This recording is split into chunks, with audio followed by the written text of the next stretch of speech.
What's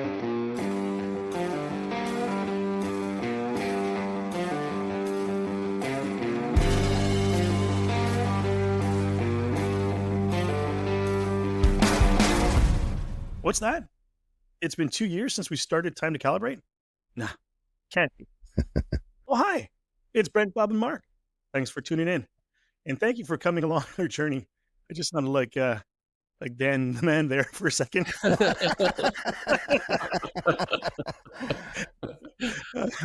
are you guys doing this morning? Good, man. Not bad at all. It's hard to believe, really, that it's been 2 years. It's also strange to think about it and how our show's evolved over all that time. When we started, we barely had a concept. We knew the three of us would work well together, and that started off the show with just three old dudes talking about watches and morphed into a long form interview show. I know. It's we've harped on this before, but who would have thought we'd have this many wonderful guests?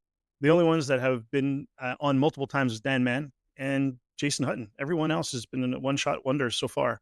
Probably have others, come back at some point, but it's been pretty impressive that we've had so many guests. Anyways, let's get on with it with the wrist checks. What's on the wrist, boys? Brent, what do you got? Actually, this morning I am wearing my Oleg and Weiss. I say mine. It's not really mine. It actually belongs to the brand owner, Charles Le Menestrel, but it's a 1967 Astrochron from Oleg and Weiss. It runs the Valjoux 72. It is. I've just been wearing it day after day. I took it out the other day for a photo shoot when I was at Daniel Wang's new Dravana store, car dealership rather, and I've been wearing it ever since. I love it. Like the size is just fantastic, and I've been looking for that really quintessential racing chronograph, and this kind of ticks the box actually. Yeah, they would look pretty cool on one of those leather straps with the holes in them. The Rally? racing Like the yeah, I rally guess strap? yeah, strap. absolutely. I think it would look pretty cool on It that. would fit that absolutely, and I think it's amazing, Mark, to hear you say something would look good on a strap. No, look. Seriously. The growth, the personal growth. No, over the no, last not much growth here. Let's not fool people. I think they look good on straps. Nothing, no problem there. I won't wear them because it's not comfortable. What about you, Bob? I am wearing the Gin Clear Mark II from Second Hour Watches. It had kind of the Canadian color theme, so I got it just the day before. I sized it up, and I've been wearing it ever since. I'm actually doing some content creation for them, some reels and posts for their Instagram, so I have almost their full collection here in the house, and I just have to show Brent, especially maybe any of the camera guys out there, I made a purchase. I told Brent I switched over to Fuji from Canon recently, and we were talking about lenses. Got it, the 80 millimeter macro, and That's the thing one. is sweet, dude. It is. I have not done a single post with it yet, but there's going to be lots of good stuff coming. That's a really good lens. Yeah, So you won't about regret that. Yeah. Are you going to have that collection for the Elon Solutions things, or is it going Yeah. back? Yeah, I think so. I think that's going to be the plan. I'm sort of talking to them about that, and why not? They're going to be here anyway. So, and they have a bunch of really good watches. Like They got a lot of SKUs. yeah. Nice stuff. What about you, Mark? Yeah. So the other day I was YouTubing, right? Just flicking around YouTube, and stumbled on Mike Holt's new post about the new Grand Seiko diver. And the way that he talked about Grand Seiko made me re-evaluate my Grand Seiko, and I've been wearing it ever since. So I'm wearing my SBGE 257 Grand Seiko Spring Drive GMT sports watch. And he waxed poetically, and you know how Mike is. He's very eloquent and well-spoken, and just really gushed about that dive watch and how Grand Seiko makes watches and what goes into them and all that stuff. So yeah, I've been wearing it ever since. I recently got my Finn Dyson back, and I've got that Serica recently, and I'm wearing my Grand Seiko. Go figure. Yeah, for me, Grand Seiko was one of the home runs from Watches and Wonders this year, especially their divers. But it's so funny because my son, Mateus, he came up this morning and he said, "Have you seen that Cherry Blossom Grand Seiko?" I mean, I think that people who are just discovering that brand, I mean, they're in for a wonderful ride as they sort of dig in. But that's a beautiful watch, Mark. No, I love it. If I can just find a way to get that new clasp. I don't know if you've seen the new ones on the Evolution 9. I don't know if it won't fit, but I'm pretty sure I can make it fit. So I want one real bad. I don't care how, even if it's $1,000, I'll find a way. I think that's the only thing that this watch needs. The bracelet itself is, the links are so comfortable. They're so well finished. They're rounded on the edges. It's great, but the clasp itself needs upgrading. It's super comfortable and thin, so that's great. But it's just, I want that thicker gauge steel and a nicer, to go along with everything else on the watch. Right. So we've just, if people have just started listening, you might have not seen or heard all of the names that we've had come up on our. The guys are smiling now because they know what's coming. Yeah. So what I was thinking of doing is to run through the list of everyone that's been on the show very quickly, similar to what Nelly does before a Wind Up New York. She'll list all of the brands, the 150 brands that are showing up at the show, and she'll go as fast as she can through the list. I'm expecting like Eminem speed here. Like, yeah, Eminem, probably not. But you know me, I stumble on lyrics. I already stumble on words all the time, so this is gonna be fun. So here we go. We're gonna start with the first one, which is Mike Pearson. So here we go. Mike Pearson, Jason Hutton, Ricky Damon, Andrew McLean, Jody Musgrove, Stephen Parker, Zach Weiss, Dan Mann, Chris Sally, Errol Adams, William Messina, RJ Broer, Alexander Voin, Marshall Sufbith, Adam Kraniotis, Lucy Kapitanovich. Oh, I got that off. Felix Wallner, Jose Miranda, Richard Page, Rico, Mitchell Wine, Jose Sermano, Sam Messiha, Andrew McCutcheon, Randa Reish, Roland Murphy, Huey Tang, Roger Ruger, James Crichton, Russell Emmons, Mike Holst, Henrik Rye, Cat Shoulders, Matt Smith Johnson, James Fournier, Andy's Watches, don't know his last name, Michael Friedberg, and Rob Anderson. Not too bad. Not too bad. Well, there's a lot of people. And you know what? A mosquito just flew into my face while I was talking. But yeah, it's been quite the journey and been a lot of fun. Absolutely. So that was a mouthful. Brent had an idea about what we can do next. So Brent, it's all yours. Go for it. Yeah, first of all, I do hope, if you're new to the show, that you take the time to go back and listen to each one of those wonderful guests. Like, I have to shake my head sometimes because when I think about some of the big names in the watch industry that have been here and that have taken the time to connect with us, and then through us connected with all of you listeners, I'm just shocked.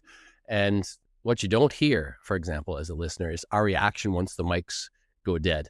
So many times we have lit up our group chat afterwards with, oh, what a great guy, or, oh, she was so awesome. But my favorite has to be, I think that was the best show yet. and that's the thing. These great people enabling us, they are enabling us to have a great time every 2 weeks on a Friday morning. So let me just say on behalf of all of us, we're truly grateful that they have taken that time. Yeah, 100%. So yeah, so for today's show, we wanted to do a hostful episode so that we might reflect a little on what has happened over the last 2 years, but also just to talk watches.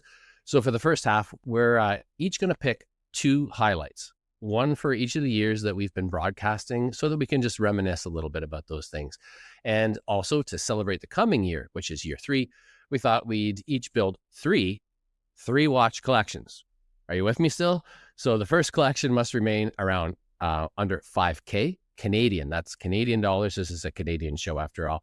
And the second under 10K. And then for the third, we throw caution to the wind and the sky's the limit. This is where we can dream big. And then of course, we'll finish up kind of ruminating on some questions we have for each other and then also from our listeners. So let's dig into some highlight picks. You want to go, Bob?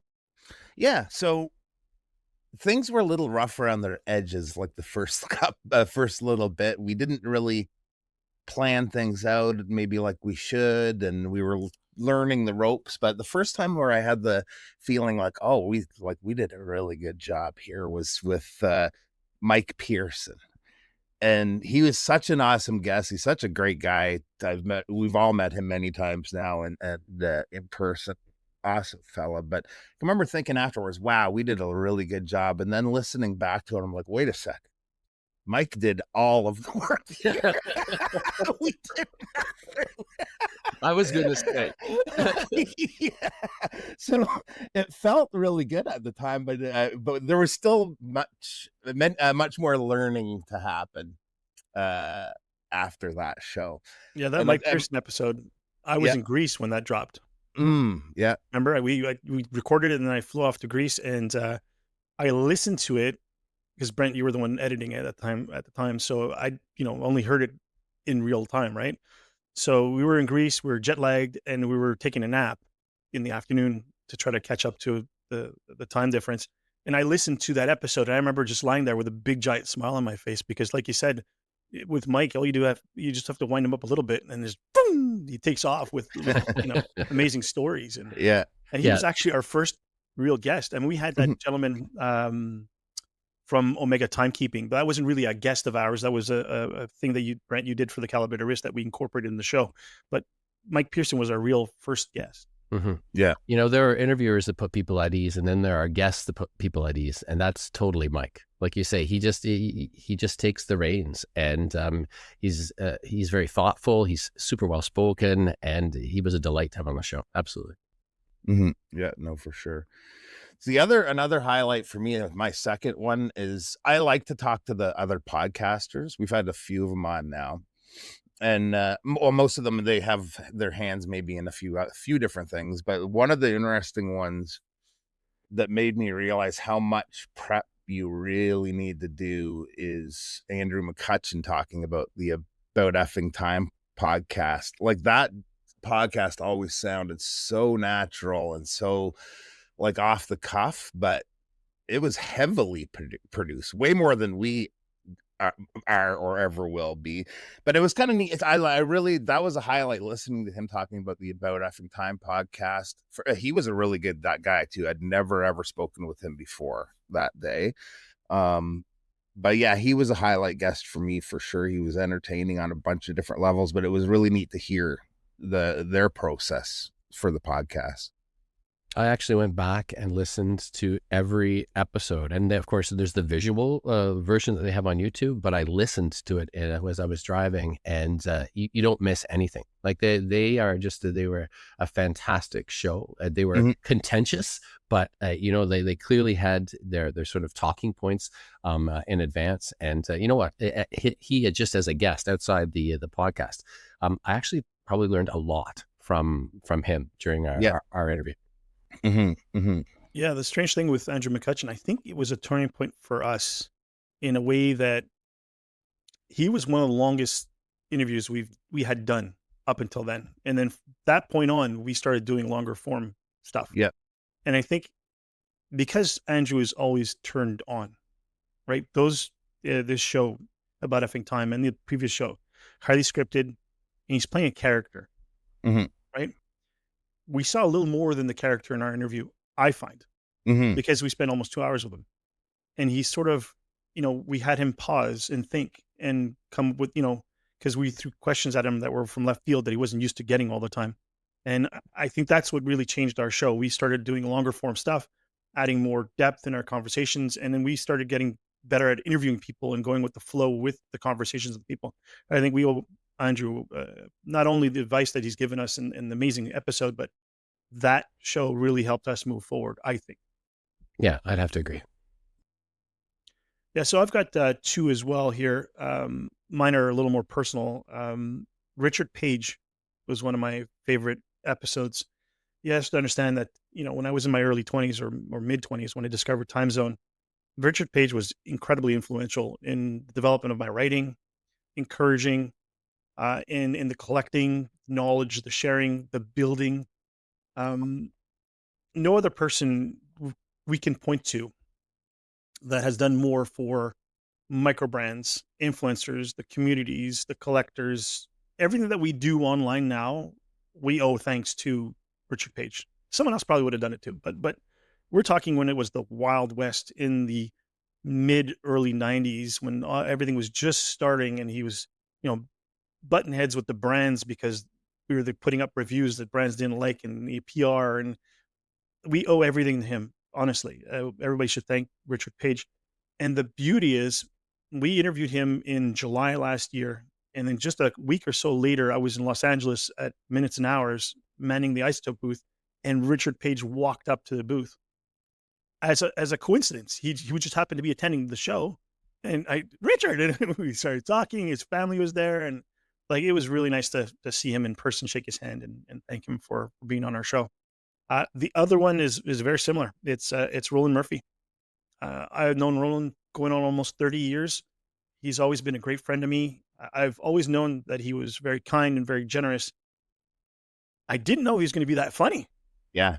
And, and generous with his time in explaining how he got started and the machinery and what's involved and stories. I mean, him too, just like Richard Page started with equationoftime.com back in the day, the early communities, and him trying to reach out and speak to collectors directly, and building things. And if it wasn't for him, collaborations, I mean, sure, there'd probably be collaborations now, but it really started with RGM. I mean, the first collaborative watch that I can think of was a Time Zone RGM watch. It was a Time Zone TZ branded RGM 107, I think it was the model, if my memory serves me. And then there was Minerva did one too, but this was like really early stuff, and Roland was there from the very beginning and shaping what we've become, and he's a dear friend. I really appreciate him coming on our show. He was another one of those easy ones. Yeah, wind him up, heavy let him go. Yeah. It was really fun. He was great. Yeah, I liked Roland a lot. For me, I think my first choice was RJ Brewer, actually. Partially because we sit in similar positions, maybe at different scales or at different levels, but we do a similar job. And so just hearing his take on the industry was really, really helpful for me on a personal level. But also, this is probably the greatest illustration of something very interesting about this podcast, and that is that sometimes you sit down and before things start, you chat a little bit with the guest, and then after the mics go dead, you chat a little bit with the guest, and it's almost made me realize that we should just have a hot mic the entire time, because he told us a story at the end that we thought, oh, how could we not have put that in? It was about the the Alaska or the Omega. And yeah. we eventually sort of revealed that story on a future episode, but it would have been really cool just to hear him tell it. And that also taught us, I think, something else, which is that when you're under fire, when you know the mic is on and you know that you're supposed to perform a little bit, there's a bit of tension even for the guest. But as soon as that's off, suddenly you realize, oh my goodness, this is now we're just chill and we're talking a little bit about things, and there's no pressure. In fact, Bob and I experienced the same thing with Rob Anderson, I think, because we were in the interview and in the thick of things, and I didn't want to be jarring, but I wanted to get back to this one particular story about Rolex, who was hiring extras to show up at this Beijing launch and that sort of thing, and we could only talk about it after the podcast was over. But But so RJ sort of really, he taught us that, man, we got to be recording all the time. But if I can just interject, yeah.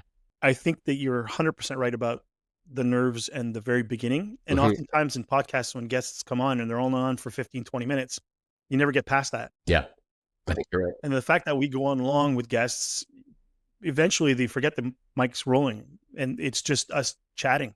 Yeah. I think that brings out a lot of juices. I still get nervous ahead of podcast, depending on the guest, especially. But somebody like RJ is holy cow! I've been, been reading his stuff and knowing about him before, for so long, to have him sort of have his ear, for a couple hours is a bit nerve wracking at first. But so far, there hasn't been a guest that, you don't settle in after a couple of minutes. I've been lucky enough to know these people for a long time before they were who they are. We were all just dumb collectors, and we're all young and stupid.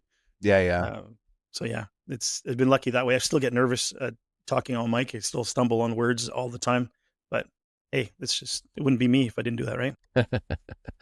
So my second pick actually kind of illustrates what you just said, Mark, which is that, the longer you go, the more you get to know the person. Maybe that sort of that persona, or that on-screen or that on-camera persona slips away. And that was Mike Holst, actually, this watch, that watch. I mean, he was already one of my favorite YouTubers, and to call me YouTuber is almost like it denigrates what he really does, because he's just so incisive and so intelligent and so thoughtful and so beyond hype that to call him an influencer is maybe to belittle what he really does. But that being said, on the show, he just gave us such intimate details about how he really feels about watches, about collecting, etc. And so for me, once the sort of the mics went dead there, I thought, wow, that was a great interview. He's so good, and I hope that everybody, if you're going to pick a podcast to listen to, go back and listen to Mike, because he'll teach you more about watches in those 2 hours that we had him than you'll get from weeks and weeks of watching other people. Yeah, I agree. He's also one. If I had a third one of my picks, that would be the Mike Holtz interview. If you watch his videos, even when he's plugging himself, like hit the smash and reply and blah blah blah, he does it in a funny way. It's a joke. Yeah, it's a joke, and he incorporates it in the video as part of the flow. I mean, he's brilliant in my opinion. Okay. Yeah. So those are our highlights for today. And you know what? For me, I'm sure it's the same for you guys. They were sort of hard to pick. Like, and I'm glad, Mark, that you had put that list together originally, because just going back over the 2 years, that's a lot of airtime. That's a lot of podcasting. And so just to see the names, I was sort of smiling as I was going through them, and I almost felt bad to have to sort of pick. But, it's interesting that all of our picks were different. Yeah. This time we didn't actually sort of stumble over each other on choosing. So it just shows you the breadth of what's there. And you think that's a lot of recording. We're going twice a week starting next year. Just kidding, listeners. We're not doing that. Yeah. All right. So we're going to go to celebrate a little bit the coming year with our three watch collections. And just to remind you, the first one is under 5K, the second one is under 10K, and then sky's the limit for the third. So I think maybe what we'll do this time is sort of start with under 5K. We'll each do it, then we'll roll on to 10, and then we'll do sky's the limit at the end. Okay, sounds good. All right. So for me, let's see. I found actually the 10K the hardest. The 5K for me was actually pretty straightforward. I knew that I was going to want a diver and a chronograph in every single collection. And then the third watch was going to be, something a little bit different. So for me, I spent most of my buck in the diver category, and I chose the Marathon OSRD. There's so much watch in a marathon diver, and when you take a look at the prices, yes, they're growing, they're getting up there as well, but the OSRD is in Canadian $28.75, and I think that's a really good price for that level of watch. I've seen that watch listed in like a Rolex Submariner Alternatives, and what I really like about it is there's a military history that's there. And there's a sort of like the first responder stuff, and so it's got a lot of authenticity to it. It's Canadian. It's Canadian, and it's not a desk diver. So that's where I spent the majority of my money. The Marathon OSRD, I would be very, very happy if that were the only diver that I had in my collection.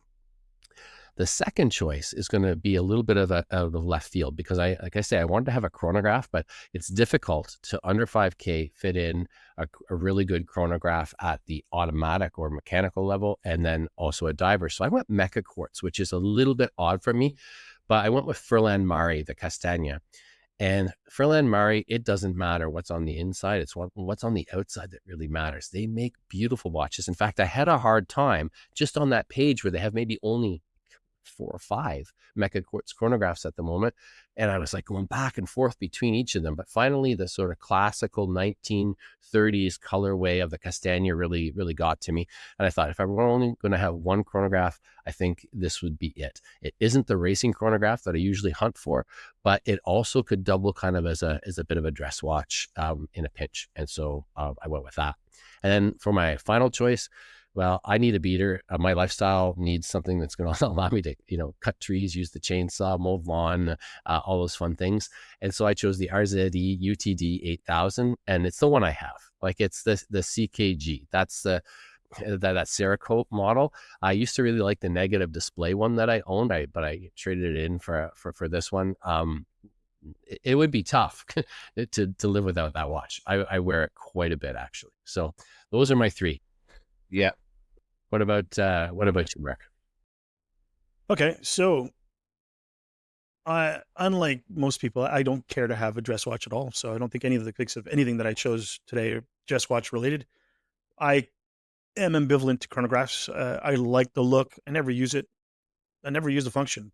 Just so why spend the money on something that you're not going to use? So my choices are mostly sport watch related. So for my under 5,000, the first watch where I spent the most of the money, or just about half, is the Seiko SPB 381. It's the green 1968 Heritage Diver GMT, which has the Marine Master style case, the new bracelet with the new clasp. I think that's a great watch. It's green. It looks a lot like my Grand Seiko, so I wouldn't be missing my Grand Seiko if that's the only 3 watches I had. And, yeah, it's a great all-around watch. 3 days power reserve, accuracies they've worked on. Yeah, that's my first one. Second one is way out of left field. I don't think you guys are gonna see this coming. It's the Timex Atelier GMT M1. You're right. I did not see that one coming. No. Have you guys seen these in hand? Yes. Not in hand, but I saw them at Wind Up last year in New York, and I was thoroughly impressed. Like, they really, I mean, $1,950 Canadian for a Timex, a lot of money for a Timex. But we say that about certain Grand Seikos, not Grand, yeah, well, Grand Seikos, yeah, a lot of money for a Seiko. We say that for G-Shocks, for the steel ones and so forth, but this really is a premium Timex. And the finishing is outstanding. The bracelet that you can adjust without tools. It is just a really spectacular looking watch. And it is kind of dressy-ish. Like, it would go. Like, great. Yeah. It's really well done. And then my third watch is the RZ UDT 1000. I just got mine recently, and I would choose the one that I chose. It's the yellowish LCD display. that's the one I have. I think we have the same one. We have the same one, but I have it Yeah. on the bracelet, obviously, because Yeah. bracelet. First of all, that bracelet is phenomenal. Like, there's no like no tossing that aside. I mean, it's an amazing bracelet. Micro adjust all that stuff. Tapers a super like to 16 millimeters or something. It's really a phenomenal watch. Not as accurate as the G-Shock though. I mean, the G-Shock that I have, the Square, is Bluetooth, so it syncs with satellite every night. So obviously it's gonna be bang on, right? But the RZE is like gaining 5-6 seconds a week, which is surprising for quartz. Doesn't really matter, but anyways, that if I need a like you mowing the lawn, I work at a wildlife conservatory on the weekends. You know, something that I can beat around and not care about, and not that I don't care about the watch, but don't care that it gets scratches. It's going to be hard to scratch because it's coated with the special anti-scratch stuff. So perfect watch for that. So my total for all 3 watches was $4,855. So $2,150 for the Seiko, $1,950 for the Timex, and $755 for the RZE UDT 8000 on bracelet. The RZE is my most worn watch right now, but you guys pulled a huge rookie move, man. G-Shocks and digitals don't count. You could have picked 3 and still had the digital, man. Well, no, Bob, that's how high we place RZE. We put them in the category That's that true. counts. That's true. You see, So- Huey won't like that you said they don't count. Like, we make sure that Huey understands that we appreciate and it counts for us. All right. Well, I'm gonna have 4 watches in my collection. Cheater. So I kind of went with the same line of thinking as Brent. I think I have a chronograph and a diver in each of my three watch collections. But my first pick, and some of these were pre-owned pricing. I found a Zinn 104 locally for $1,600. That would be a rebuy for me. I always loved that watch, and it was like the ultimate. And Mark wouldn't care, but it's the ultimate strap monster. It just looks so good on leather. NATO. It doesn't matter. So that's one that I watched that I missed, that I was very heavily in the rotation a few years ago. And there's a second one. I've owned probably maybe 10 different Seiko turtles over the years, and I do not own one. And I've been missing having a turtle. Jamie from Newfoundland, he's been kind of sending me pics and stuff. And I'm like, man, I need to get one of those again. Just the regular SRP 777 black dial, $450. That was my rabbit hole watch, actually, 2017 or somewhere around there. That was the one that made me just do this deep dive into watches. So yeah, that was the entry level drug for me. Yeah, it was for a lot of people. That's kind of got me into Seiko, that particular watch. And then the last one is where I spent the bulk of my money, and that's the Hanhart 4170 ES, and I found one for $2,800. on Chrono 24. There was a couple sort of in that range, but mine came to 48.50 Canadian dollars. Sin, Seiko, and Hanhart, all under 5K. Great choices. Yeah, absolutely. I agree. Okay. So now we got 10K. Now I said earlier that this was the toughest category for me. I don't know what it was like for you guys. But I agree 100%. The hardest one. You were sort of going upward with what you wanted out of a watch, but then like because of the climbing prices of watches, you realize like I wanted to put the Longines Spirit Pilot Flyback in this category, but that's already 7,250. Yeah, I did worse than that. It's really tough to squeeze in two other really good watches at that point. And then do I put that in the sky's the limit? Well, there's other chronographs that maybe belong in that category. So some watches that I really love got kind of left off one of these three lists. So I went with the Serica 5303 here.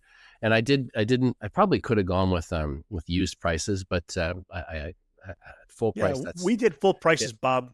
Yeah. We didn't cheat and go pre-owned. Honestly. Yeah. And then you add a fourth one. So that's about $2,600 Canadian. Which one did you get? The 53? So I really like the brand new one, the one that is kind of like the that's going on the Arctic trip. The one with the date? That's really 5330, and that's more expensive than 2600. Yeah. Then it's not that one. It's 5303-1. So it must be the sort of charcoal dial, dark dial. Yeah, there's a black one with a shiny black bezel. Yeah. Then there's a blue one with a faded. And I do love that blue one. I went back and forth on that, but I went with the black in the end because I wanted something that kind of just I could wear every day with anything. And so that would be my everyday watch in this particular category. And then I went with the Straum Jan Mayen Arctic Blue. That new white one that came out. Oh my God. Oh boy, the new one is also really fantastic. These are also about 2,600 Canadian dollars. But I just love like the innovations that they have, and the clasps and the straps and the way the bracelet attaches, etc. And then of course there's the dial. I feel in a way you're getting like Grand Seiko level of dial for such a bargain price. And of course only a watch enthusiast can call $2,600 a bargain price, but that for me would be a wonderful also everyday watch. But you could dress that up, you know what I mean? That's something that if you wanted to go, you could have that. That's a beautiful dial. And then of course my chronograph. Now I'm going to pull a Bob here, but honestly there are two that I just go back and forth. It's either the OW, so the Olek & Weiss chronograph, which to me just has so much history. They've been making chronographs for so long. It comes in and it also has a 12-hour bezel, which is what really made me think, okay, hey, that could double as my kind of GMT quote unquote kind of watch. But it's about $4,400 Canadian, and that puts me in just under 10K. And then the other one is the Hanhart. It's the 417. And so between those two, it was just it's a toss up. One definitely has more of the sort of motorsport vibe, and the other one is more of a pilot vibe.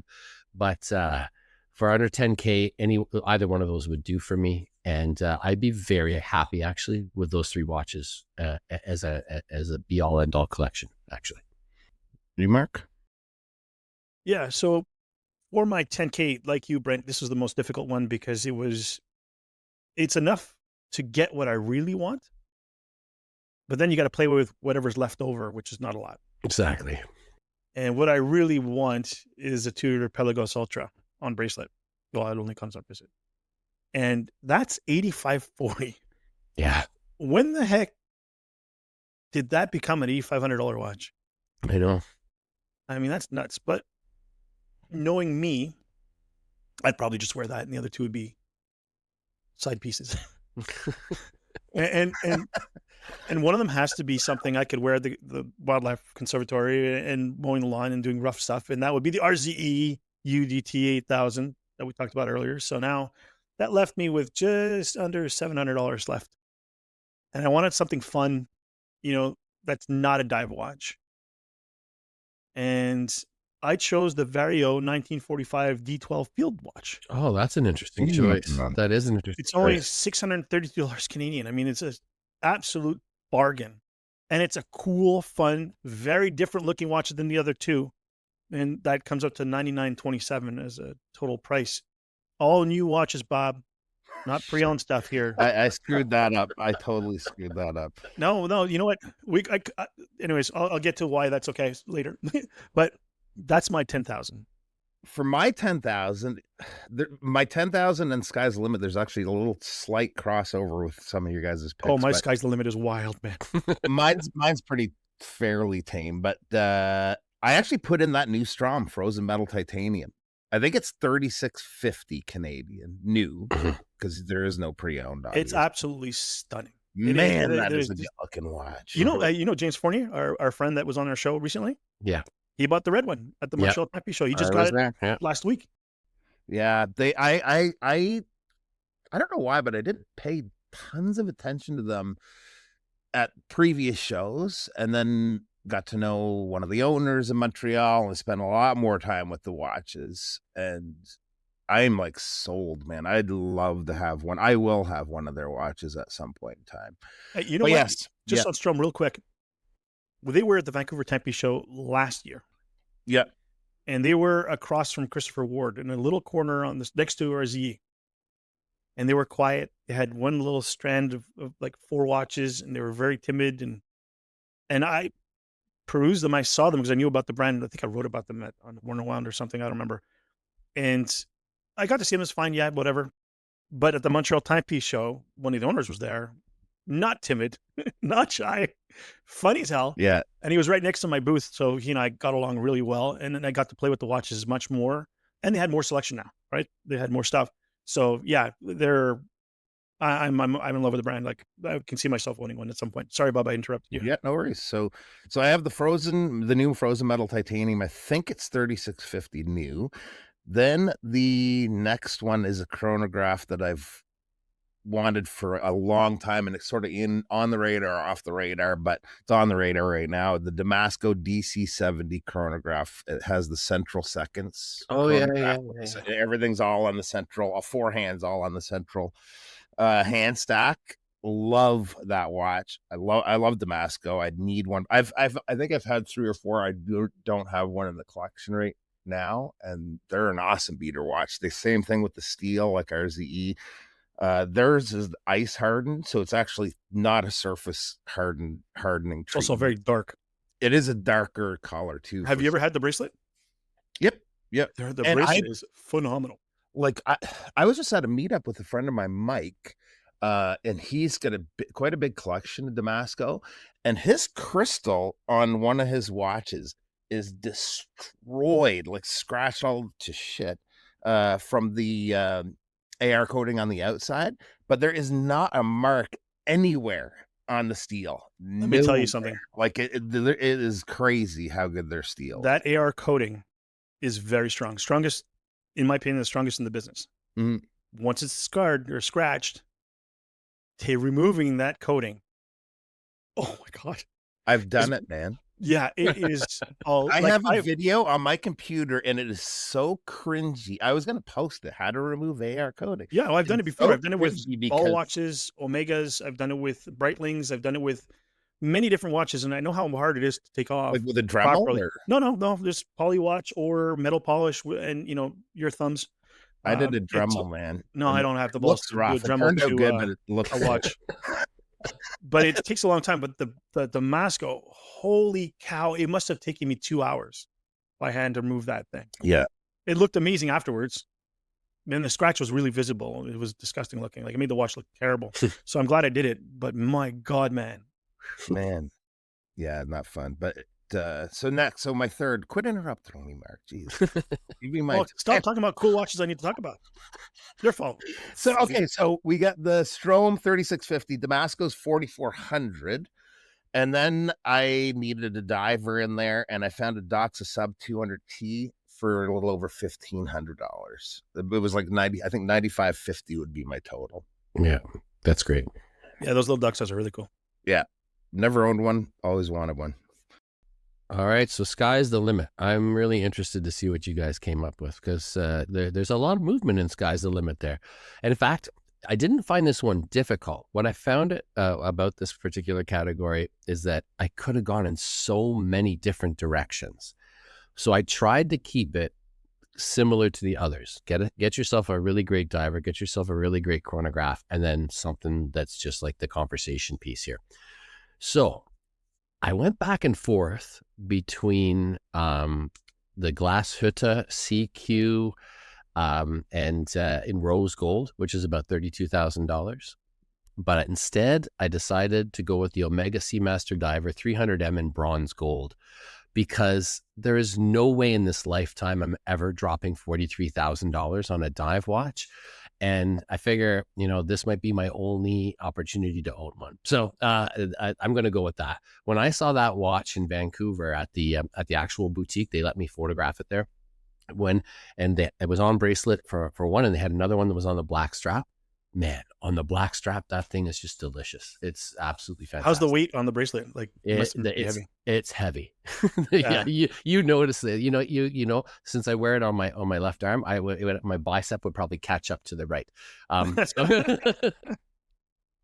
So again, for the chronograph, I was going back and forth between a few things, and then I decided in the end that to follow Andrew McCutcheon's advice. He told us when he was on the podcast that there are just certain days where you want the power that comes with a big brand name. And so I actually went Rolex on this, and I went with the Rolex Cosmograph Daytona in platinum with the ice blue dial.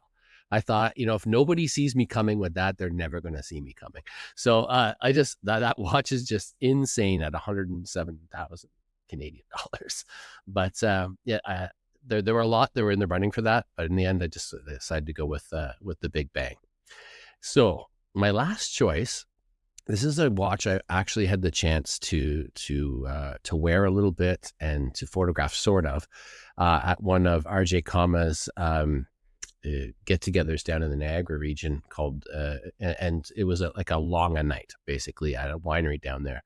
And I chose the Longa & Sona Datograph up-down flyback. It's got a solid silver dial and also a platinum case. It's absolutely insane. If you turn that thing over and get a look at the movement, I mean, you'd almost wear that watch upside down sometimes. It's again close to $100K for that particular model, and those would be my sky's the limit choices. Mark, I think I'm going to go next because I feel like you're the grand finale of this. You know what? I thought I spent a lot of money, but Brent doubled my spending. So. I took it much easier than Brent on the budget. I was trying to pick stuff that I would actually wear. So one of the watches that's sort of a grail for me is the El Primero. There's a couple of different ones. I have the Chronomaster Revival just for the vintage vibe of that, but there's a number of El Primeros that I like, but that particular one's $13K, 13,600 Canadian, brand new. Gotta have a beater, so I put in the Tudor Pelagos Ultra, 8,550. It's an expensive beater, man. And then the big one where all the money went is, and we've talked about this fairly recently, is the VC Overseas Dual Time North White Dial, 58. I forgot about that one. Yeah, that would have been a good choice too. That is a great choice. That's that watch I probably wouldn't wear, but the other two I'd wear. You know what I mean? For sure. Like, yeah. So those are my picks. Mark? Take it away, you crazy bastard. So I'm going to start with my least expensive watch, and that's the Grand Seiko Yufa Ushio 300 Diver, the new one that just came out this year in blue. That's $16,300. It's so expensive. Why does it have to be so expensive? I love that watch. It's got everything on it. The size is perfect. The material is perfect. The dial is stunning. The hands are great. The accuracy is phenomenal. Power reserve is off the charts. Like, there's nothing left to be desired except for the price. I mean, $16,000 and three. It's just bonkers stupid. But anyways, sky's the limit here. That's exactly what I paid for my 2011 BMW. Yeah.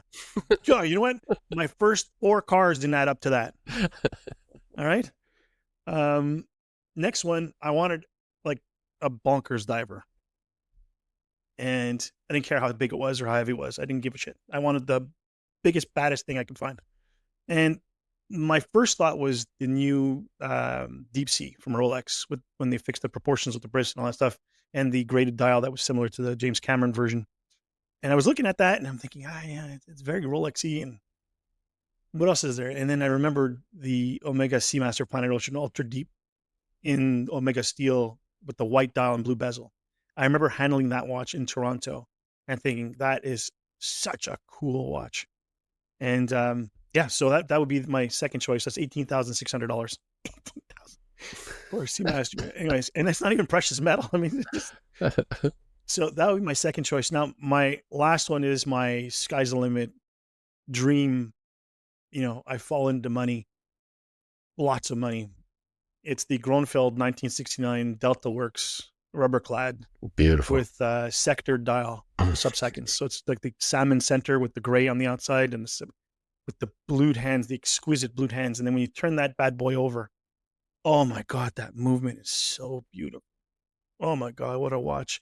And it's only available on rubber strap, and I wouldn't give a shit. Like that watch is just perfect. It's good.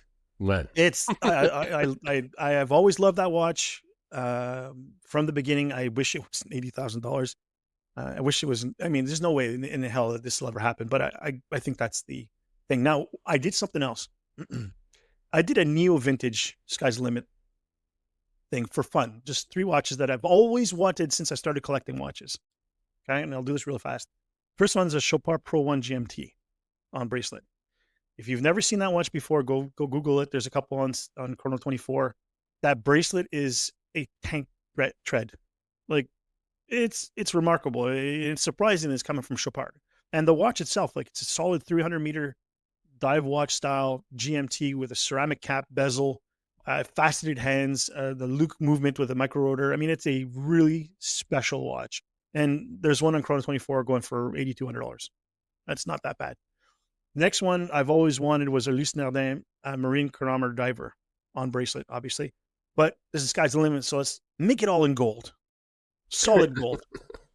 And I'm going to bring James Fournier's name in again. He has a Torpilleur, Ulysse Nardin, the chronograph, in solid gold. And it's just the case that's gold and that little piece that goes on the strap, the rubber strap that's attached to it. They make their bracelets, and that thing. Oh, he was wearing it one of the days in Montreal at the show on Sunday, I think. Yeah. So he, that thing weighs a ton, and I've gotten to wear it a couple of times when we get together.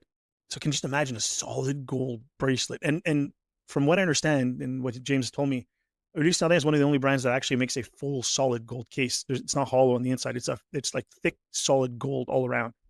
The melt value is probably worth more than the watch itself. But anyways, there's one on Chrono 24 at $43,119. And my last one is a Zenith Rainbow flyback chronograph in mint condition, in like NOS condition. I would love to have one of those. And they're like anywhere between $4,000 to $8,000, varies like various conditions and so forth. But that's a watch that I've always loved. I had a magazine with it on the cover that I used to keep. I gave it to James Fournier when he bought his flyback. So I kind of lived through him. He recently got it a couple months ago and I got to play with it when we got together. So I kind of lived through him and I gave him the magazine. But yeah, that's my neo vintage. You guys, out of all the watches in history, ones that you've always coveted that you've never had a chance, is there one or two that you wish you could have? Ooh. You know what? Every time people go down this road, I'm always like, what if really the sky is the limit? If we're talking Elon money, how about like the original Elon money, you buy Rolex. The actual Paul Newman Daytona, the actual moon watch. You know what I mean? Like, like give me one of those speedies that's actually been up. How much does that cost? And I was calling him crazy. Well, he is.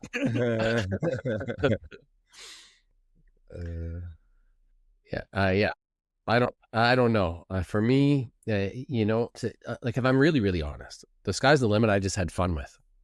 But in truth, I think I kind of own a couple of the watches already that I wouldn't do without. And one of them is my Bond Seamaster, the 2531-8.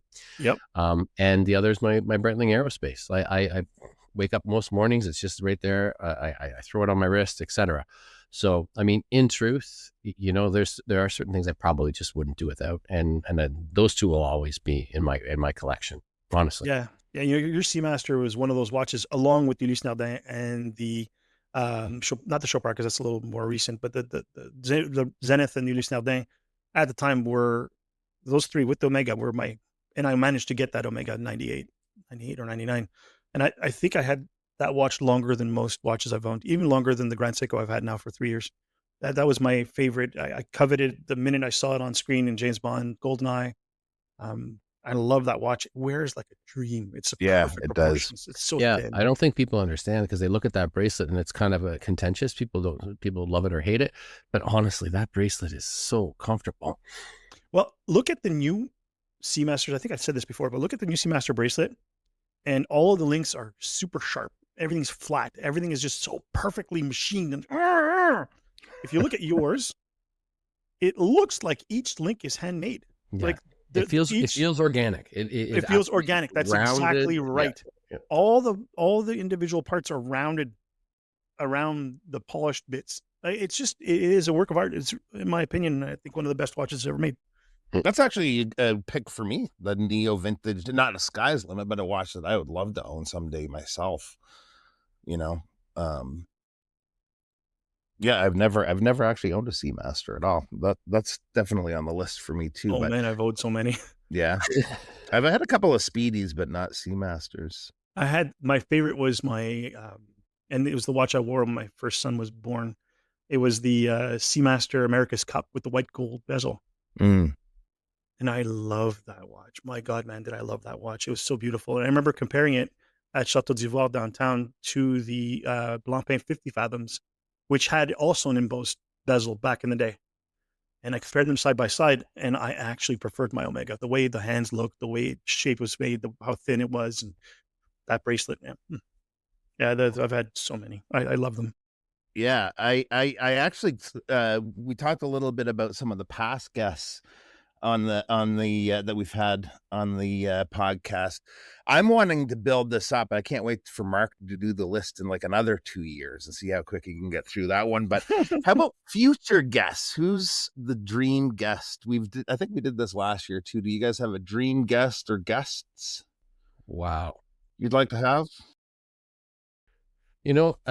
I wonder if my dream guest wouldn't be just outside the watch world, somebody who is maybe into watches but like does something else that is truly interesting, whether it's a writer or an explorer of some sort. And so if we were able to go back in time and have somebody that you couldn't have, it would probably be Jacques Cousteau. Mm-hmm. That would be somebody whose life would just be beyond the pale, absolutely amazing. But equally amazing, like, because my background comes from writing and education and things like that, one of the guys I would love to have on the show would be Jack Carr, the American writer, of the Terminal List and that whole series that follows. I'm about halfway through that series, and it's not my normal reading material, but simply I really appreciate his insider knowledge. Like, this is a guy who was a Navy SEAL, and his books are interesting because you're reading along and everything is redacted, because he has to submit it to the government, and they actually redact things, and he publishes the manuscript with the blacked out redactions. So I think he would be a wonderful and not unrealistic guest to someday have on the show. I've heard him on podcasts, and he's awesome, but it'd be cool to sort of get a little bit of a watch angle on things with him too. Absolutely. Like, all the way through his books, there's like a bit of a Rolex story. There's the watches that his main character wears, etc. So, and he is a watch guy. So that's I think that would be that's why I would sort of like pick him of the writers that are out there. Yeah, I was lucky enough to interview Clive Cussler in 2001. That's just crazy. Dockside, and 2001, I was 26, 27, whatever, how old I was. So yeah, that was really nervous. I'd never interviewed anybody in my life. And I know I've told this story before, but I had reached out just because Dockside was relaunching the sub 300T. It was going to be in Sahara, and I was writing about the watch, and all of a sudden his publicist said, Clive Cussler wants to give him a call for an interview. I'm like, well, what? So yeah, that's how that came about. That would be if he was still alive today. I'm trying to get his son to come on. How long did he give you? Were you on for an hour, half an Yeah, hour? on his dime too, back when long distance was a thing, right? He Yep. called me. Like I Wow. called him, left a message, and then he called me back and was on his dime about an hour. And I had the recording. You still got it? No, he sold it to the Clive Cussler Museum or some sort or another. They wanted it for prosperity or whatever. Wow. Wow. I wonder if I can get it back or if I can get a copy of it because that'd be cool to publish on this. I mean, he told Yeah. stories. There. I don't know if you ever read my interview or not, but he told a story about how Clive Cussler's PR guy was on a trip, and there were people from Rolex on that trip, and his publicist was trying to tell him, like, you should talk to Clive Cussler. Maybe he'll put one of your watches in the book. Or like, who's Clive Cussler? They just blew him off, right? And then in the next book, there's a part where a bad guy is wearing a Rolex, and Dirk Pitt dispatches him, and then looks at his wrist, and then the Rolex obviously is broken. And of course, he tells a story, and it's so good, and it's so funny. But as far as dream guests, I mean, I still have Chris Hadfield on my want list. I'm still in touch with his publicist. I send her an email once every 2-3 months, wishing her happy summer, happy spring, whatever, Merry Christmas, and just to keep my name in there. And then at some point, he might not get busy and maybe come on the show. Geddy Lee is always my dream guest. He is a true watch collector and has an amazing collection. And now, after talking to Andy's watches, I want Russell Crowe to come on our show. But I don't know if he'd Oh, do that'd that. be awesome. Yeah. But those are people outside our watch world, right? Within our watch world, I think there's still some people I'd love to get. Jack Forster, which we bounced around talking Yeah, to each other. absolutely. I'd love to have him on. He is charming and knowledge, and he's been around as long as I have, if not longer. Teddy Baldessar, I don't know if he'd do a podcast or not, but I think it'd be fun to have him on and have him not be that character. Do what we did with Andrew McCutcheon and talk to him for a while and see how he really is and how he's really like. Tim Masso, I'd love to have him on, and Federico. Oh yeah, yeah. From Yeah, Federico Federico would be Watches. cool. I heard him a couple of times on Scottish Watches. He's fascinating, and he tells it how it is, man. It's just it's Federico's way and no other way. So That's cool. those are my guys. I kind of have a left field choice here too, and this it would be Peter McKinnon actually. And in terms of degrees of separation, I'm obviously on pretty friendly terms with Kirk Lippitt, who used to work with him, and Peter was one of those guys that when I was really digging down into photography, I would watch his stuff all the time, and it wasn't Me too. because of what I was necessarily learning about photography, but what I was learning about taking risks. And like that guy, he's shot for Red Bull during the solar eclipse.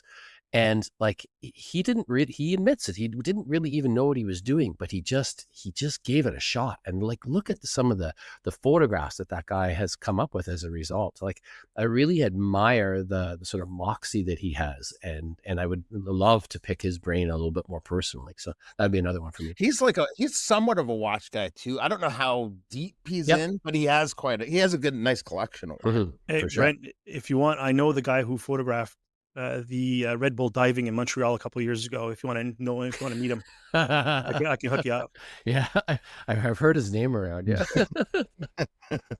For those that are listening and don't know what the reference is, Brent did that photography. So I had a couple. I always kind of keep Chris Hadfield on the list too, but now we have another Canadian astronaut, Jeremy Hansen. That would I've be reached cool. out to his people already. Did you? And Yeah. I know he's been spotted. I was reading up on it actually the other day. He's been spotted with a bunch of different watches, like Citizens, all kinds of different watches on wrist outside of the world of being an astronaut. So he'd definitely be an interesting guy. And then I stumbled on an article and I don't know if this guy would ever be doable, but I stumbled on an article about Jacques Villeneuve a few months ago now, and he just sort of started touching on this collection of racing style chronographs. It's just very surface level in this interview, and I tried to see if there was more stuff on that out there, but I couldn't find anything. So it'd be Jacques Villeneuve would be cool. Yeah, you know Former where he lives F1 now? Is he in Switzerland champ. or he lives in Canada? I really don't know. I don't know. That'd be a great guest. but he's from your neck of the woods there. Yeah, Isn't absolutely. His yeah, dad, when I was a kid, was a hero. Gilles Yeah. Villeneuve, yep. Wow, that'd be really cool. All right. So, do you guys have any goals for next year when it comes to the podcast or even outside the podcast with your watch endeavors? I'll take this one first here. All right. As far as goals are concerned, I don't know if it's a goal, but it's like a wish. I love for a breakout moment. Like, we're doing well. We've got a following. We've got listeners. We'll share some numbers later on, but we haven't had that one breakout. Like when Scottish Watches was featured on New York Times. Ricky told us the story. He says his podcast was chugging along. He's doing his best, and all of a sudden it was mentioned on New York Times, and then phew, I'm hoping that happens to us at some point. Just we put a lot of work into this show. I mean, it's a 2-hour show most times. It's guests, it's preparations. It's only once every 2 weeks, but the three of us have other work that we do, right? And so it'd be nice for it to be a little more popular and reach more people. I'd really love that. Um, the other goal, I don't know if you guys ever thought of it, and I don't think we're at the point where we can do it because of our audience, but someday do a collaboration with a brand, time to calibrate collaboration. Nothing cheesy with maple leafs and stuff on the dial. And something really smart and something really well done with our own personality built into. I'd love to do that at some point. We're not there yet, but that would be a goal I'd love to see for our show. Yeah. Yeah, I kind of had the collaboration thing on there too. The Sketchy Boys just did that really cool one with the UDTD, the black with the red display. That looks awesome, pretty good. Yeah, that looks really cool. What about you, Brent? Well, yeah, I don't know. Like I'm pretty happy with where things are right now, and most of the endeavors that I have on the go. Like the website has grown exponentially in the last 2 years. We just hit a million views on the website, which That's because of the podcast. Yeah, that's it. It's all the traffic that comes from the Time to Calibrate podcast. But just to put that in perspective, WordPress runs 43% of all the world's websites. So that's also what powers the Calibrated Wrist, and only 0.1% ever reach a million views. And so I'm very happy with that. Like I when I started it, I don't think I had any illusions of grandeur or anything, but a lot of people read it, and I'm super happy about that. Love the way the magazine is turning out. We've had some really great features. We've had some amazing brands support it, etc. So I think, like, if I were to do something sort of maybe new, and I've sort of begun this, it would be sort of moving into the world of automotive photography. Actually, I'm really enjoying. I did the vintage, the Varac Vintage Grand Prix not too long ago. I was just over, what we mentioned earlier, at Dravana with Daniel Wang, and then I think I'm sort of thinking of maybe doing the Chevrolet Grand Prix, not this weekend, but next weekend. So I'm just really enjoying sort of, I guess, branching out in the kind of photography that I do. So, more lifestyle stuff. So maybe it's not necessarily down the watch road, but it's definitely down one of my other addictions and habits, or hobbies rather. And that would be, Because you really need more stuff to do. that's true. Yeah. I'm not busy enough as it is, but I one of my favorite things to do, honestly, and writing, I write every day. Like, I write every day for about 4 hours. But one of my favorite things to do is actually edit photos. It's not even necessarily being on site and the taking of them, but it's the sort of transforming them to present the atmosphere or the mood that I felt at the time of taking that particular photo. So I've noticed that with automotive photography, first of all, there's new gear that's involved, which is, never a bad thing to go down the rabbit hole of gear, as Bob is showing us already today. Yeah. But also that it's a very different process. Taking the shots is a very different process. Certainly, of moving vehicles is a very different process. And then so the editing also is a lot of new challenges. So for me, I guess it would be sort of maybe that expanding of the photographic repertoire. Maybe that's why I want to have Peter McKinnon on the show. That's kind of a goal for me to take it up a notch, like with the photography stuff this year. But I think for the podcast, I think I would love to tick one or two of those guests off the list this year. Or, just somebody like that's sort of outside the sphere, but a known kind of person would be great to have on. And that could be a thing that sort of kickstarts Mark, a little bit, Yeah, maybe. But one little thing that I think would be cool that we should do, and Mark, you're like awesome at this, is I'd love to get together some merch at some point in time. I'd be the biggest customer, probably. You know what? We could do, and I've thought of doing this, just haven't had time to do it yet. The Great NATO uses a service where nothing's pre-made, Mhm. right? Doesn't cost you anything. We just design it. Yep. And when people order it, you get a small cut of it. I mean, we're not here to make money off merch, but if we can get stuff out, that'd be really cool. Yeah.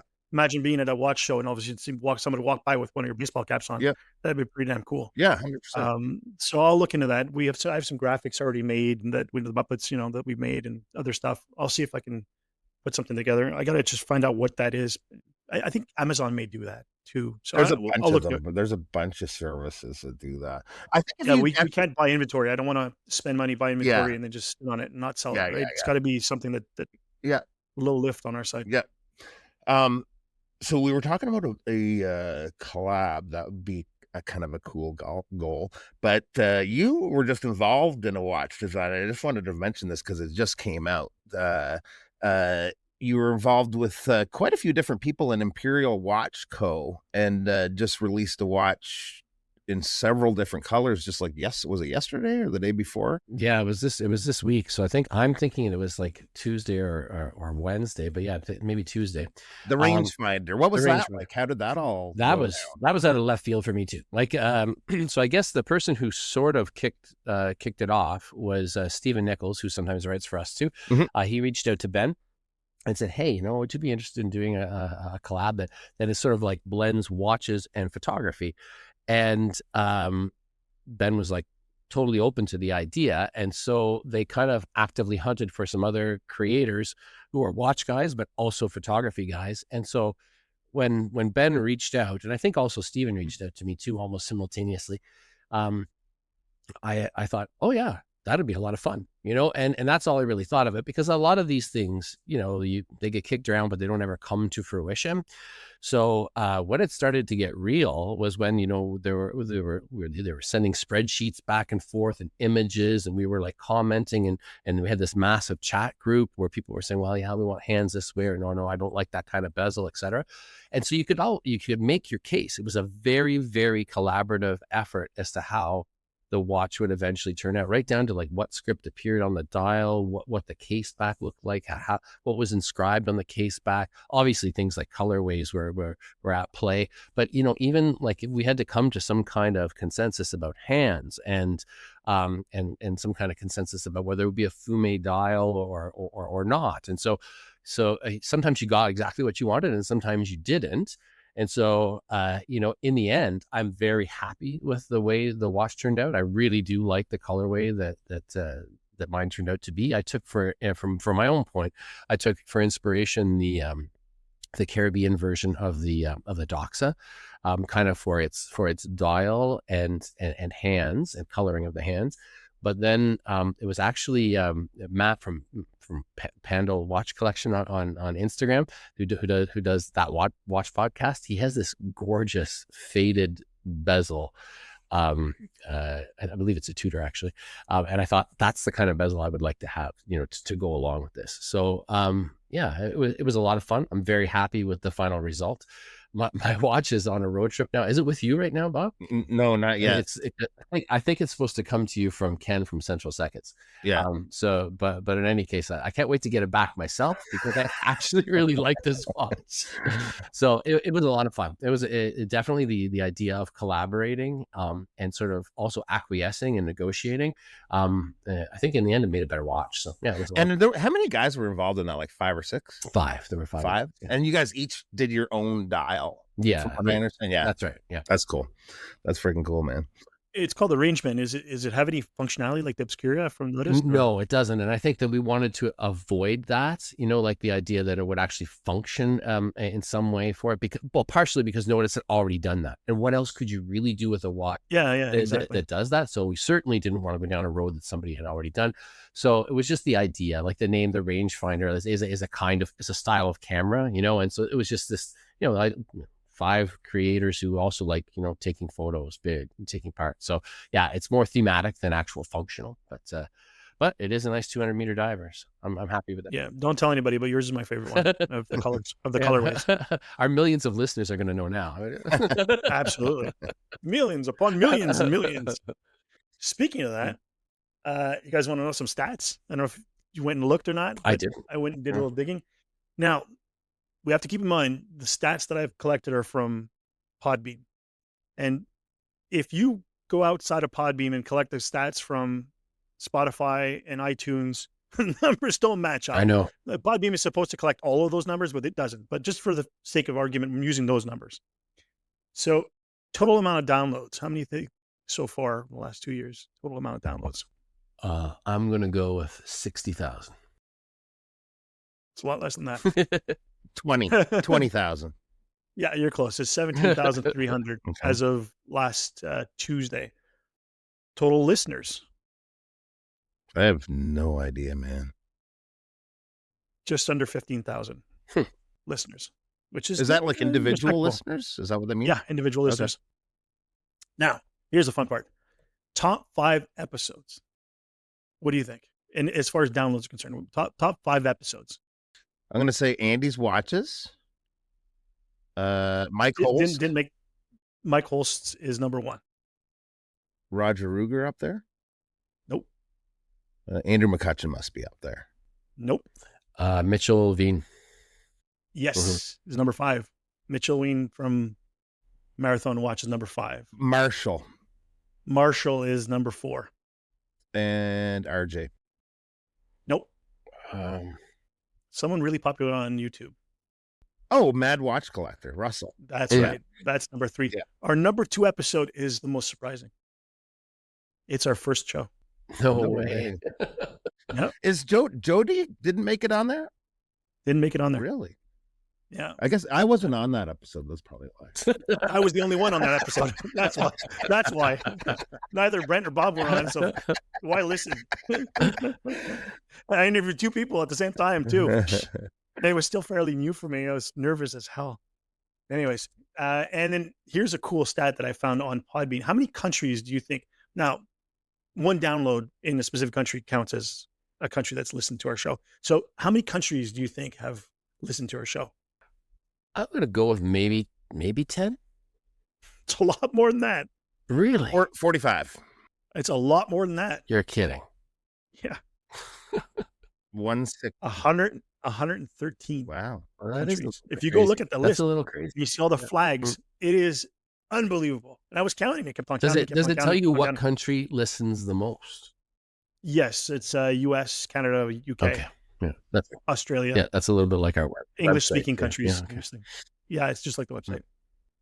Well, surprisingly, and in platforms, iTunes or whatever, Apple Podcasts slightly edges Spotify on total volume. That's according to Podbean. If you look at the actual stats from those places, it might be different. But yeah, and we're, according to Listen Notes, and I posted this the other day on Instagram. According to Listen Notes, we are, of all the podcasts, of 3 million blah, blah, blah, blah podcasts out there, we're in the top 10% of podcasts that are being listened to, according to their statistics. I can't remember who it was that said this to us, but and it might even been more than one person who said it, but it's about sticking with it. I think Consistency. It was James Stacey. Yeah. And you and I were live with him at the marathon party 2 years ago. Mm-hmm. And James Stacey said it. He says, if you do a schedule, if it's once every 2 weeks or once a week, whatever it is, you stick to that schedule. And we haven't missed an episode so far. Mm-hmm. That's true. And it's very important. People, like, if we're not out on Monday, well, we haven't not been out on Mondays, but I know how I listen to podcasts. I look forward to certain days when things come out to listen to those shows. And if they're not there, it bothers me. Like there's this show that I listen to, it's a Star Trek show, go figure, called Mission Log. And these guys are actually part of the Roddenberry group. And they started watching Star Trek over from the first episode ever, and like deep diving on the morals, meanings, and messages of each show of all of Star Trek until today. So this started, I don't know, 13 years ago, something like that. And I've been listening, following along with it. And now they just finished Voyager, and they're going to start Enterprise, but they've taken a hiatus because one of the hosts fell ill and they're trying to find a replacement. So it's been out of my life now for a couple months, and it's really bothering me because that's been part of my listening schedule for years and years and years. I started listening to that show from the very beginning. I feel the same way about the Grey NATO. Like I look forward to every Thursday, and they're very good about telling you when there won't be an episode because of course they both lead busy lives. And but sure. It doesn't matter. Come that Thursday that it doesnent drop, I'm like, oh man, I'm missing out on my Grey NATO today. Yeah, exactly. So yeah, you're right. Consistency. James Stacey told us that a couple of years ago. Very, very important. So those are the stats, guys. Wow. So we've gathered some listener questions. There aren't very many, but they're quite good. This one's from Watch Six though on IG, Instagram. If you could go back in time, what advice would you give your younger selves? My wife and I actually had this conversation before we got married when we first met, and we've tried to live by this. Ever since we've been together, we try to always have something to look forward to. The big one is travel. So when that next trip is done, we're sort of already looking off to the next thing. So there's always something on the horizon that's, fun and entertaining and brings us together. And sometimes shit falls apart, but but we tried. That's how we try to live our life, and it's been for the most part a good thing. What do you guys? Maybe that's a little too deep. I don't know, but well, I don't know. Mine's pretty deep too. Actually, I think that honestly, for me, I would go back and I would tell that person to be more like your 18-year-old self. Like when I was 18, I left high school a year early. Like I did that fast tracking thing, and I decided to go backpacking in Europe. And like people have to understand what Europe was like, for an 18-year-old who is now 53 years old, right? Like you there was no internet. You had to sort of get a book, and maybe the addresses of the telephone numbers were good, or maybe they weren't. Everything you did was a long distance telephone call. So like basically you were traveling when you're backpacking, traveling blind most of the time. And I think of my 18-year-old self, that was a pretty risky thing to do. I came from a small town. I'd only ever been out of the country once before in my entire life, and it was on a high school trip to Spain and Portugal, which is what gave me the travel bug. So having done that for 3 months with just a backpack and some money I saved up, was a pretty risky thing. And there were some opportunities I had along the way that I wish I had seized upon. I was offered a job in Germany. I was offered a place in a Volkswagen Westphalia van to travel through Turkey and all the way to the Far East. And those are things that I didn't do. And I would like to go back to that person and say, you know what? Don't be afraid to take those kinds of risks. I came from a family that didn't have an awful lot of money. So after I got out of university, I had a lot of debt and I needed a really good job. I became a teacher. I have no regrets. I had a 27-year amazing career, but I also think about what I'm doing now and how happy I am with what I'm doing now. So I say to that person, you know what, maybe take a bigger risk, do that creative thing, that bit of journalism that you might have really wanted to do, etc. So it would be about taking risks. Don't be afraid to do that. Life is not a race. So that would be me. Well, you guys kept it to actual real life stuff. I did watch stuff. But I agree with both of you. Bob, looking forward to traveling, looking forward or setting goals and things that you are looking forward to. Yeah. Keeps you going. And we do the same. My wife and I and our family. As far as traveling Europe, I did Europe as well when I was 17, backpacking through England, France, and Italy. And yeah, man, just a whole lot of waiting and a whole lot of boredom between places because, those 12-hour bus rides or the train is long when you don't have an iPhone to scroll through. What did we do? Yes, you're traveling blind. In 1999, my wife and I traveled to Western Canada from Montreal, and we bought a book that, like you said, had phone numbers of places, expensive, mid-range, quality, like best bang for your buck, places to eat, places to stay. And we just packed a car and just started driving west. No plan, no GPS, a freaking map, like an atlas map that I had for work that I used at all the highways.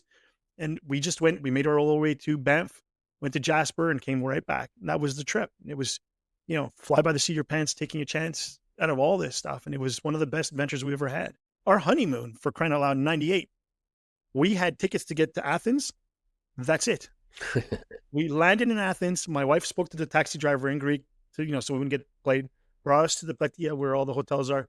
We found a hotel, and then from there we booked the next island and the ferry and the place, and then we booked the car, and then all by the seat of our pants adventure. That was how it was back then. It was a lot of fun.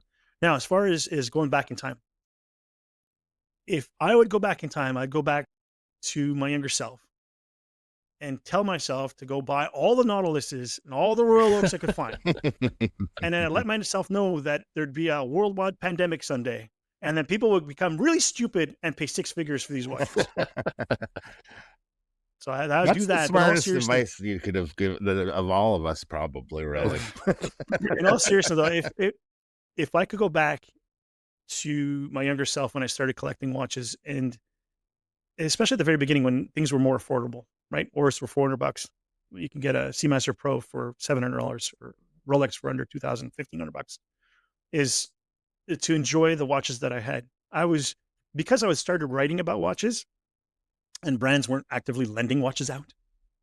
I was always trying to get the next one so I can write my next story or write my next review and the hunt was so much fun back then. And I made so many friends over the years by trading watches with people all over the world, not just the US and Canada. I've traded people with Japan, Sweden, the UK. Like I've done trades all over the place, but I never really got to fully enjoy a lot of these watches. And looking back, there's some that I wish I'd have back or I had more time with. And I'm getting a little better at that now. I'm still actively trading all the time. You guys know that, but I am spending more time with multiple watches and I'm wearing different ones every other day. So I'm starting to do that more. But I would, cherish what you have and spend a little more time with people and things. And that's my advice there. So Watch Sixto also asks, what watch would you trade for any other watch you have been eyeing? That's a weird question. That's going to be tough. I wasn't sure what that quite meant, but I can tell you that I am making a trade probably this weekend and I just got a watch from a trade. I have one of the Ninja Tunas. Okay. I can't remember. You're just combining two Seiko nicknames now and making up a new watch. But so I had that Zin 157 and I ended up doing a trade without like a couple of years ago with a friend of mine, Ian. You guys probably know Ian, Cognito on Instagram.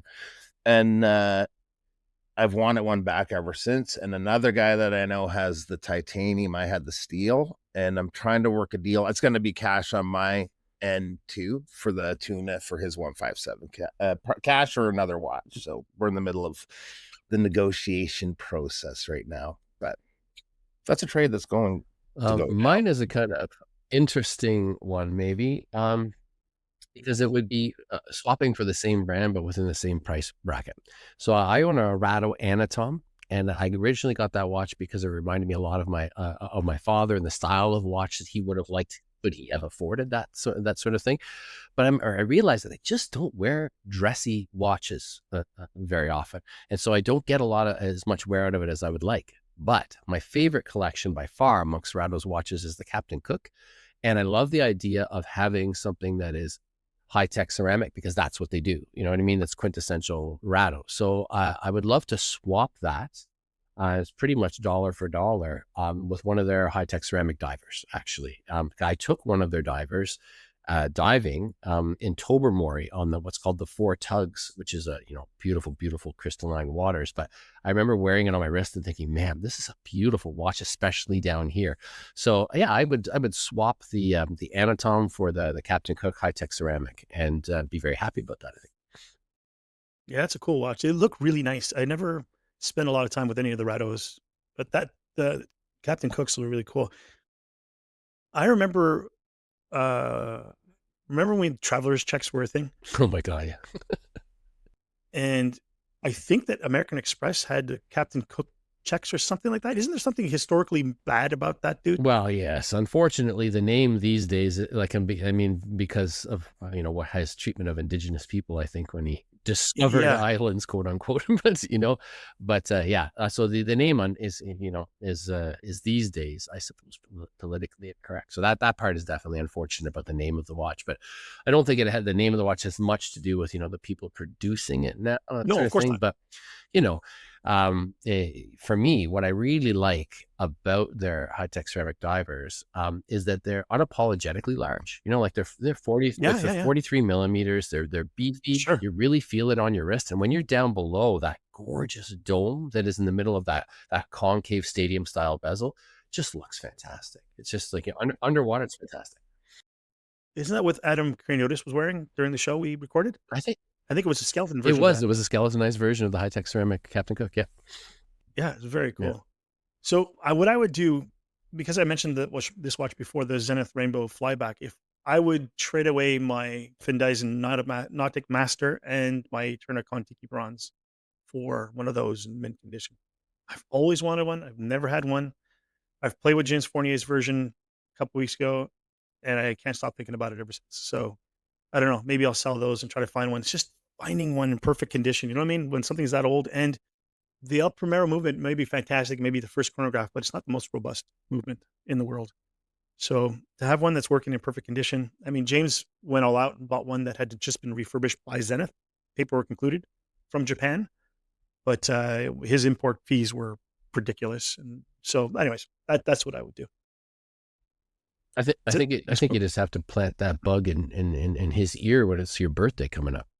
Well, he sent a message saying that it might be up for sale. It's just I don't want to purchase anything right now, and I'm still liking the Eterna Contiki right now. I'm not ready, and Aaron is making me a strap for that watch, so I'd be very fortunate if I get rid of it and all of a sudden, hey, Mark, here's the strap I made for you. I'm like, oh no, you know what I mean? So I'm gonna wait, but that would be the dream trade right now. So the next question is from our good friend Sean Bush. Who is your favorite marathon authorized dealer? Roll Gotta be Roldor. Gotta be Roldor. Hey, in fact, you know what? I just saw that Bezel House in Calgary is going to be carrying, Marathon too. So, Bezel House, Roldor. It's unquestionably Bush Outdoors. Unquestionably Bush Outdoors. Absolutely. That guy goes the extra mile. He's got a Jeep that's made up with marathon decaling and he goes right to your door to deliver you that watch. I mean, he is the Amazon of marathon. Like it's No, he's quality. Yeah. He's quality. I Not missed only it that, even through a big barbecue with a bunch of the I know. I wish I could have made it up there. last week. I just conflicted too, but yeah, Sean's awesome, man. Love hanging out. He came to our meetup that we did at the hockey ring a couple of weeks ago, right before the Montreal Timepiece show, the Thursday before, and he brought his, he brought like AstroTurf to put on his table to display the watches on. It was so cool, and he had all the flags and he had marathon game swag to give to our guests and stuff. It just salt to the earth, dude. I love the guy. Every time there's a marathon party, I always hang out with him, have drink. Did you see he had that I can't remember, it was a G or JSAR probably. With who makes that bracelet? Yes, Leatherman. Leatherman. Yes, the leather. I think it was Leatherman. So that is the Leatherman tool bracelet that has an Allen wrench all around the bracelet that goes all around your wrist. Yeah, it's crazy. I mean, the bracelet itself probably like 300 or 400 grams or something. It's ridiculous. On top of the jumbo star, it was this massive knuckle buster thing. I loved it. And Sean at the Vancouver Timepiece show at the marathon event on the Sunday night. We were all hanging out and we were just talking about the challenge coins and stuff that we'd gotten. And, he gives away these challenge coins. This year's was was this guy here from Marathon with the Phil's EDC knife on the back that he was giving out to everyone. And we were just talking and he pulled out of his pants a coin, guys, a coin. He pulled out this coin here for the Bloor Brantford division for the TTC line. Yeah. Because he's a train conductor for the Toronto Transit Commission, and it's a coin he had made with Saint Christopher, I think, on the back. traveling saint for, patron saint for travelers, and he gave it to me. And this is look how thick this is. This is a beautiful coin, heavily embossed, and the halo around St. Christopher is actually illumined, which is cool. So I'm really grateful. I mean, I love that guy. He's salt of the earth, and if anybody's looking for a marathon watch, you got to get a hold of Sean Bush. Yeah. That's your guy. Yeah, 100%. So Steve Thorpe asks, probably well not known by many, but not me. How and when did you three meet? I think it was like a gradual thing. I remember I got to know Mark a little bit because you started that Instagram group. What was that called again? The Canadian Guild? Yeah, the Canadian Watch Guild. Yeah, I started that years ago with all the Canadian brands, including Jason and some of the content all guys too. Like so I kind of got to know you then a little bit, just totally surface level. The first time me and Brent met in person was actually at one of RJ's functions, I think. Yeah. And we'd known each other. So it was sort of like a slow burn. The first time we'd all actually met together was at the first Toronto Timepiece show. And it was Jason that was discussing with Mark. Mark was expressing some interest in doing the podcast. And I think Jason sort of really connected the three of us together. Yeah, that's exactly initially. Right. Yeah. But Mark's the one with the idea, like to get this thing going to begin with. And then it didn't take long and we started doing it pretty quickly after we had those first couple of calls. Yeah, I had the idea I've always wanted to do podcasts. I'm again voracious podcast listener, and I thought I could do it. And I didn't want to do it by myself. And Jason and I were just chatting on Instagram about whatever, I don't know what, but just how Jason is. You just talk to him about anything all the time. Mm-hmm. And I said, would you know anybody that'd be interested in doing that? I said, what do you think of, and I suggested Bob, because you're already on YouTube and you already have a bit of a following and a known quantity and a distinctive voice. And nothing worse than listening to a podcast where the hosts all sound very similar. Mm-hmm. And I think the three of us sound very different from the three, each of us. Yeah. It gets really polished with Brent, then it gets a little stupid with me, and then even stupider. Bob, it's just more no, not stupid, more like the laughing and the joking and the levity. So, comic relief is what I mean. But so I asked Jason about Bob, and he says, "Yeah, Bob would be good." And he says, "You should talk to us." He says, "Talk to Brent. He's retiring soon. He's probably gonna have a lot of time on his hands." Boy, was Jason ever wrong about the time on his hands part, but. So I got a hold of the two of you guys real quick, and then we scheduled a face call, talk to each other, and it was like within a week we had bought mics from Amazon, and we were sitting down and recorded our first show. And by the time this was like in July of 2024, and then we were all going to the Toronto Timepiece show in September, and right before the Toronto Timepiece show, we had just recorded with Ricky from Scottish Watches. That's right. And that was in the can to drop on the Monday after the Toronto Timepiece show. And I remember being at the show and people coming up to us say, "Hey, listen to the show." Alain Lecomte, our friend Alain. And that was really early. That was really early. And I was like, wait till Monday. We got a great guest on Monday. It's Ricky from Scottish Watches. And so that's how it all started. And like you said, the first time we met was at the Toronto Timepiece show in person. Mm-hmm. And that's how that all started. Alex, our dear friend from the Watch You Talking About podcasts, asks, and these are good questions. What's one opinion you've completely changed your mind on because of the podcast? Could be about watches, collecting, or even podcasting itself. And what conversation or guest was responsible for changing it? I struggled with this one. Me too. I think because I don't feel like I've had like a big, gigantic like epiphany on anything, except for what it takes to make a podcast and learning as we go by having some podcasters on there and hearing their process, guys like Andrew McCutcheon. Just realizing that what it takes to get to do this and do a good job at it has been a learning curve. So my opinion has changed because I thought it was going to be way easier than it has been, but still a lot of fun though. But I don't know. What did you guys have for that one? For me, actually, it was Andrew McCutcheon, and he I don't know if you guys remember this, but he was talking about that if you know thing. and how he hated that, and how he thought that people who were treated everything like an insider handshake, that was actually alienating people from the watch collecting hobby. And it's not because I was one of those guys, but it made me realize something very important about, for example, the Calibrated Wrist website. And that was that we didn't have a lot of material on there that was just for absolute beginners. So, like we use words like, chronograph and flyback and stuff like it. There's nothing there. But some people don't even know what a chronograph is, let alone a flyback chronograph. So I sort of invested time heavily in writing these very foundational articles for the website, like, a watch buying guide and stuff I wouldn't normally do. But I thought, there are people out there who really, really want to hear this. Chronographs explained, what is a tool watch, etc. And so now when I write a new article, or even when one of our writers writes a new article, I can just put in that hyperlink. If the word chronograph pops up, I can just put the hyperlink in there. So if they don't know what a chronograph is, they can just go directly to that article.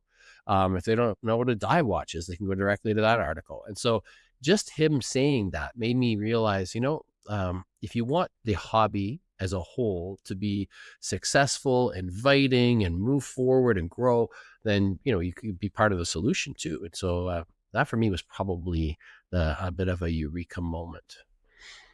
It's funny because Rob Anderson said the complete opposite during the podcast. He said that when he was moderating the Rolex forum on Reddit, or whatever, it's not a forum, it's the Reddit subreddit, what the fuck it's called. Anyways, he was saying that he wouldn't dumb things down or not explain. He figures if you're reading this or you're listening to this and you don't know, he's relying on people to actually do some research on their own and look up what these terms are for. He wouldn't dumb down flyback. No, but he did say that he did put in hyperlinks to other articles. So and we don't either. Like we don't dumb down what we're saying, because you can't every single article explain what a chronograph is. But I think the most important thing is to give people access if they need it, rather than have them go off and explore on their own. I remember, for example, Mark, you've been in this for ages, but not me. You know what I mean? Like I've always loved watches, but I didn't understand the depth of watch enthusiasm or watch collecting until around 2017. And I remember when I started my Instagram account a little bit later, like I didn't know what WIS was, or like what's on your wrist, WOYW. And so I remember thinking, well, I can't ask somebody this. They're going to think I'm a noob, an idiot, So I really liked what Andrew said about that, in the sense that, it shouldn't be, not that you can't have those things, but it shouldn't be an exclusive community that holds everybody at bay. And then, that there's some kind of gatekeeper or whatever. So I really liked that piece of advice.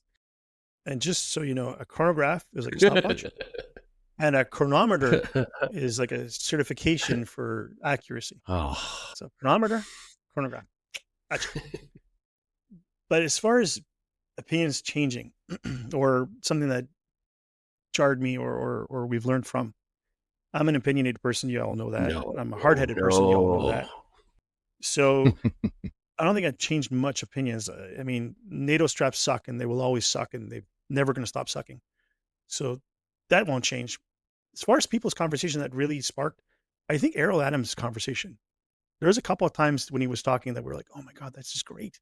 And I know for a fact that there was a story he told us, can't remember the story. There was something he was telling us, and then you and I looked at each other going, can you believe we're recording this? So him, Andrew McCutcheon, and there's a conversation, I mentioned this before, with James Stacey at the marathon event where we were asking advice for podcasting. Mm-hmm. And just the advice that we should work with individual tracks instead of trying to edit the whole track with all the voices at the same time. I remember, and we were lubricated at the time. And we're looking at each other going, you can do that? It's the little things. Yeah, the little things.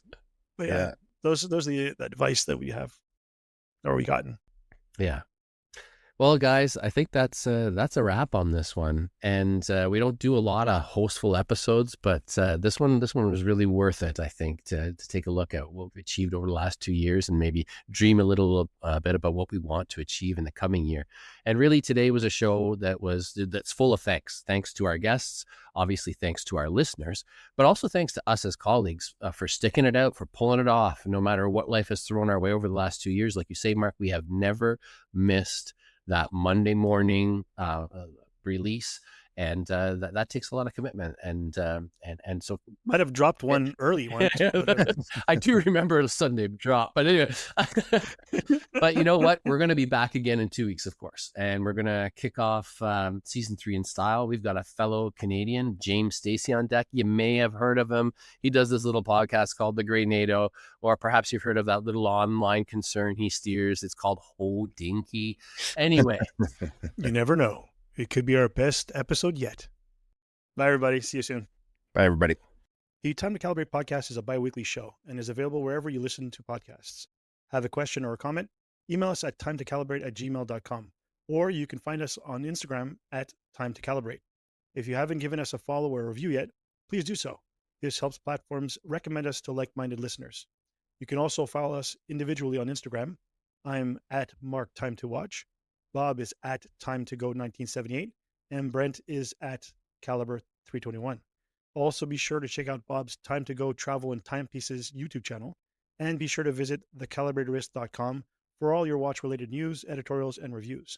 Lastly, if you like our show, do tell a friend. Heck, tell lots of friends. We'd greatly appreciate it. That's it for now. T2C out.